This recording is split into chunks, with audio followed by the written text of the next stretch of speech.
Now, do you have at home somewhere those little books of Thomas the Tank Engine or Thomas and His Friends? Well, on this coming Wednesday, the latest book in the series, number 42, which is called Thomas and His Friends by Christopher Awdry, is due to be published, and it contains a story celebrating the centenary of the birth of the man who gave the world Thomas the Tank Engine, the Reverend W.R. Awdry. He was born in a Hampshire village where his father was the vicar.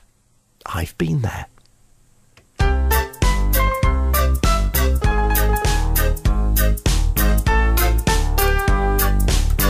I've come to Ampfiled Church near Romsey in Hampshire, and I'm with the vicar, the Reverend Peter Gilks. Peter, does the church look today much as it would have looked when the Reverend Vicar Awdry was the vicar here? I think pretty much. He might notice he moved a few things round, but the church itself is pretty much as he would have known it, I would think. So when exactly was he the vicar here?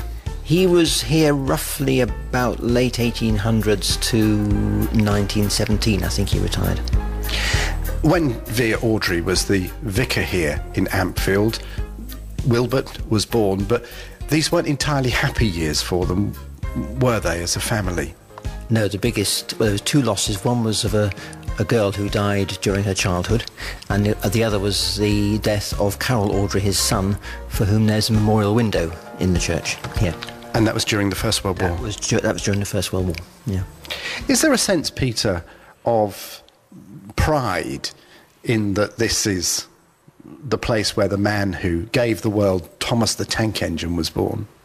Oh, very much so, yes, there is. It's sort of an intriguing sort of secret of Ampfiled that everybody knows about. There's nothing you can see in the village that shows it. There's no model Thomases tucked around corners, but we're all aware of our heritage here, and it's great fun. Is there actually anything here in the church that commemorates the fact that Vicar Awdry was the vicar here, and it was his son who conceived Thomas the Tank Engine? There's a photograph of Vicar Awdry among the former incumbents of the parish, but that's really the only thing there is here. The organ was given as a gift to Vicar Awdry by the parishioners, I think, and so there's really only his photograph and that memorial plaque on the organ. There's nothing about Wilbert and Thomas in the church. Do you think there should be? I wonder if we should do something about that. Do you think maybe a Thomas the Tank Engine stained glass window? I think a railway all the way around the churchyard would be rather fun. So do I.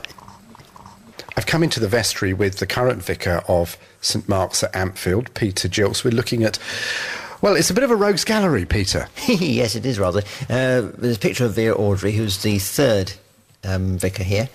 And I understand he had a model railway in the vicarage garden. Yes, it was quite a feature. There's a rather lovely story about when the local Romsey paper was running a bit short of news, and I gather the story goes that there was the vicarage railway engine had recently come off its tracks in the garden, so they would make a big headline, "Rail Crash at Ampfiled," and apparently the Romsey, the advertiser paper, as it was then, all around the windows, the crowds looking to see what had happened on the railway, were slightly disconcerted to find it was just in the vicarage garden. I've come along to the village school in Ampfiled, where the Reverend Vicar Awdry was the vicar. With me is Peter Gilks, the current vicar of Ampfiled. Peter, you've brought with you a copy of Thomas the Tank Engine, with quite an old book.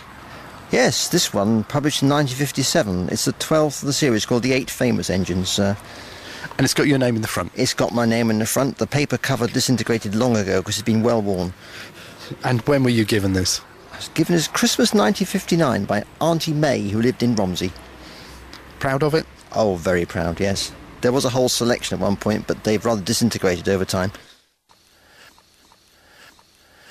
Now, Peter, we've come to the railway line about a mile from the church and the vicarage where Vicar Awdry and his family lived, and this was a familiar spot to the young Wilbert. I gather this is where he did some of his train watching. So this is where he would have seen the small tank engines pulling their goods and their little carriages between Romsey and Southampton. I would imagine it being small engines on this line. It's just a single track. So from the vicarage, how would the young Wilbert have got here to the railway? Because it's about a mile.